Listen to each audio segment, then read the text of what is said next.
Excuse me, Matt Johnson. Hey.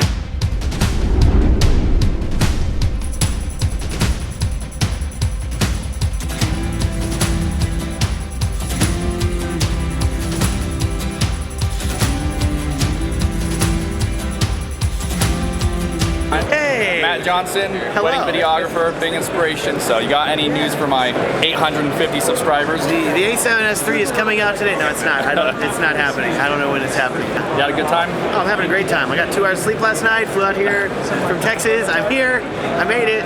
It's really cool. I'm overwhelmed. It's good to see you, man. I'm a big fan of your work. I'm Kaylin from White and Reverie. Question, will you be switching from the GH5 to the S1? Currently, we're in the process of transitioning our GH5S to the S1, since it'll take care of the. So you're an S user, like what's being used right now? I will be. I'm in the process of getting it, so I don't have one yet. And then we'll keep our GH5s. If the GH5 or if the S1 turns out to be the way we want to go with our direction, then we'll go ahead and switch all of our cameras over, since we need 2 cameras at least at the wedding. So right now we'll see. Awesome. How we work. Buy their LUTs, they're incredible. Hey guys, welcome back to my channel. So I recently just got back from NAB. So I did talk to one of the Canon reps at NAB, and I really grilled him, and I really just tried to get as much information as I could from him. And you could tell that they were very skeptical, and they were very careful of what they would and would not say. But this is everything that I got out of him, and he said that I can tell you this much. And so it kind of gave me a short list of what the 1DX Mark III will have. So I did make a list of everything because I didn't want to forget. And this is everything that that is confirmed that the 1DX Mark III will have. All right, so here we go. It will indeed be a mirror slapper.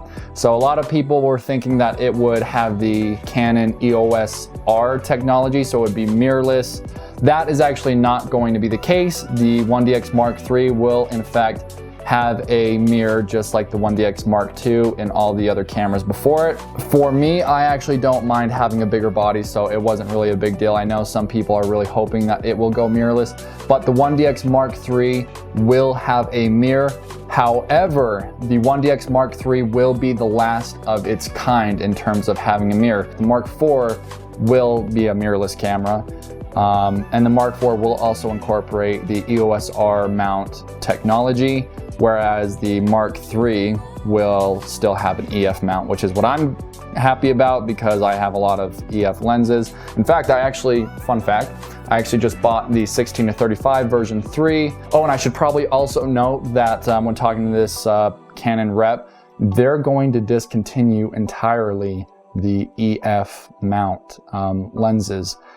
So that might be a letdown for some people, but they're going to completely switch everything over to the RF mount.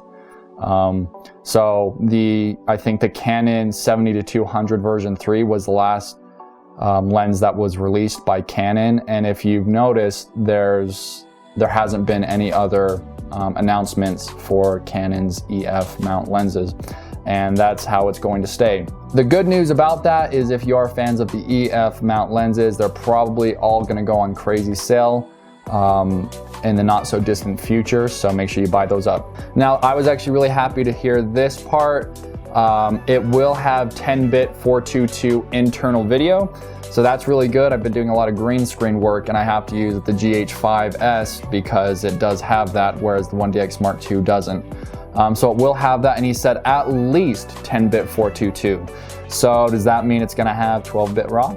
I don't know. Now, when you're shooting in 4K on the 1DX Mark II, which is what I'm doing right now, there is a 1.35 crop factor, as you probably know, when you're shooting in 4K. If you're shooting in full HD, it's full frame. And if you're shooting telephoto, that crop factor does work to your advantage. But overall, I think more people would rather it not have that crop factor. And the benefit of that is you're getting more of the sensor, more light is hitting the sensor. So actually, theoretically, when you're shooting in full HD on the 1DX Mark II, as opposed to 4K, it actually is better in low light when shooting in full HD. So it is confirmed that it will have a smaller crop factor than 1.35 in 4K. However, he wouldn't confirm what that would be or if there would be a crop factor at all when shooting in 4K. It will be available around the 2020 Olympics, and if you kind of look at the pattern with Canon, what they do with their big flagship cameras is it's kind of a 4-year basis whenever the Olympics come into town. So that's when you can expect the release date. There are 1DX Mark IIIs floating around right now in the various hands of photographers and videographers that are already testing it and stuff, but you can expect that this camera will be released around the 2020 Olympics. However, he said that we should be getting official specs released in the not so distant future. Yep, so that's about it. Thank you so much for watching. I'm sure as it gets closer to being announced that you're just gonna get an onslaught of YouTubers that will post the specs. But seeing as NAB is not something that a lot of people get to go to, I thought that, you know, I was one of the first, well, whatever you want to call that, but I got to know some of these specs, and the Canon rep, he was a really cool guy, but that's all that he would give me. Thank you so much for watching. Like, comment, and subscribe. Let me know you're here, and we'll catch you guys next time.